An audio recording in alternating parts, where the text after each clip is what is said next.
एक लाचार पिता अपने इकलौते बेटे को खो देने के बाद कभी प्रशासन से गुहार लगाता है, कभी मीडिया कर्मी के सामने रोता है, कभी वकीलों के सामने रोता है, कभी अपने दर्दों को यूं बयां करता है कि सुनकर कलेजा फट जाए। मुख्य साजिशकर्ता राजेश दरोगा को कानूनी दांवपेच में रिहा कर दिया जाता है। आप इस बात को समझिए, जिसके घर का इकलौता बेटा, 3 बहनों का इकलौता बेटा अपने दुनिया को चला जाता है छोड़कर, वो किस तरीके से रह रहा होगा। दिवाली से होली का समय बीत गया, घर परिवार को ये उम्मीद थी कि मैं लगा रहूँगा तो शायद ऐसी घटनाएं दोबारा किसी के साथ नहीं होगी, लेकिन प्रशासन तो देखता है क्या सबूत। अब मुख्य साजिशकर्ता राजेश दरोगा को रिहा कर दिया जाता है। और तो और दोस्तों, तकलीफ तब बढ़ जाती है इस प्रशासन से कि क्या आज तक राज्य सरकार हो उसको ये दिखाई नहीं पड़ रहा है। उसी कबरुद्दीनपुर गांव का वो विधायक उसी गांव का रहने वाला है, क्या जो ये बयान देता है कि तनिक मात्र आवेश से, क्षणिक मात्र आवेश से ये घटनाएं हो जाती हैं। अफसोस कैमरे के सामने कहना मुनासिब नहीं है। अगर तुम्हारे घर ऐसा हुआ होता तो तुम क्या करते विधायक जी, पूछता है विनय। इसके बाद भी न्याय की कहीं कोई गुंजाइश नहीं दिखती।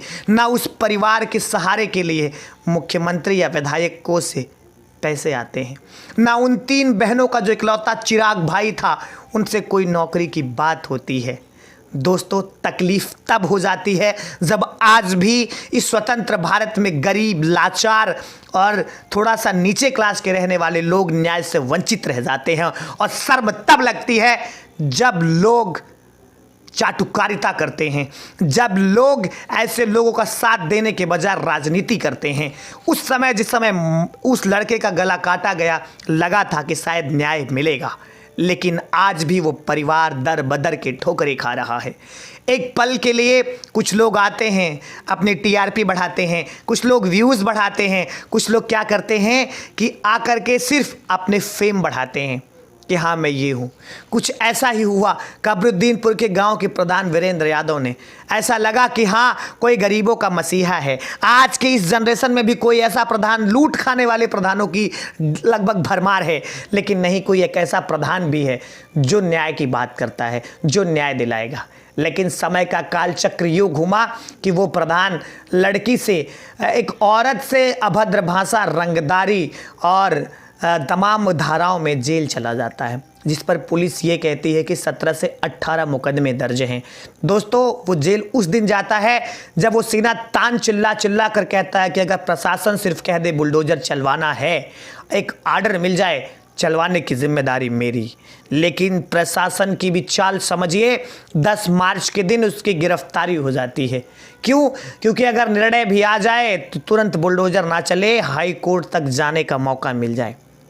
दोस्तों, कितना ये आपको सोचकर कितना बुरा लग रहा होगा। सुनना शायद आसान है, मैं शायद कम शब्दों में बोल पा रहा हूँ। पहली बार मैं बिना चिल्लाए अपने भावनाओं को काबू करके बोल रहा हूँ। जब मैं देखता हूँ उस लाचार पिता को रोते हुए, जब मैं देखता हूँ उस लाचार माँ को रोते हुए, जब मैं देखता हूँ उन 3 बहनों का इकलौता चिराग को खोते हुए, उन लोगों ने दिवाली से लेकर होली तक का समय कैसे बिताया होगा, शायद ये उनका आत्मा जानता होगा। हमारे आपके लिए ये सोचने मात्र से कितना मार्मिक है।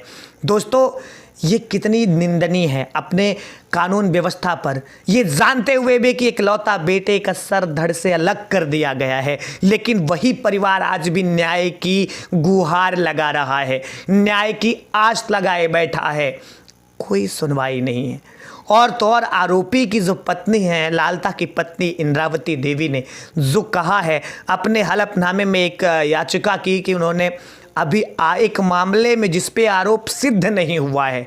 शर्म आती है मुझे ये सुनते हुए, ऐसे वकालतों पर जो वकील अभी भी उसका पक्ष ले रहे हैं। चंद पैसों के लिए ज़मीर बेचकर लड़ने वालों पर शर्म आती है मुझे ये कहते हुए। उत्तर प्रदेश की कानून व्यवस्था या भारत का संविधान, कौन है इसका दोषी? दोस्तों, कमेंट ज़रूर करिएगा। तकलीफ़ें होती हैं, मन मार्मिक हो जाता है ऐसी घटनाओं को बताते बताते। खैर, क्या कर सकते हैं हम। आप न्याय की आवाज़ के लिए आवाज़ उठाता रहूँगा, क्योंकि ये घटनाएं बहुत तकलीफ दे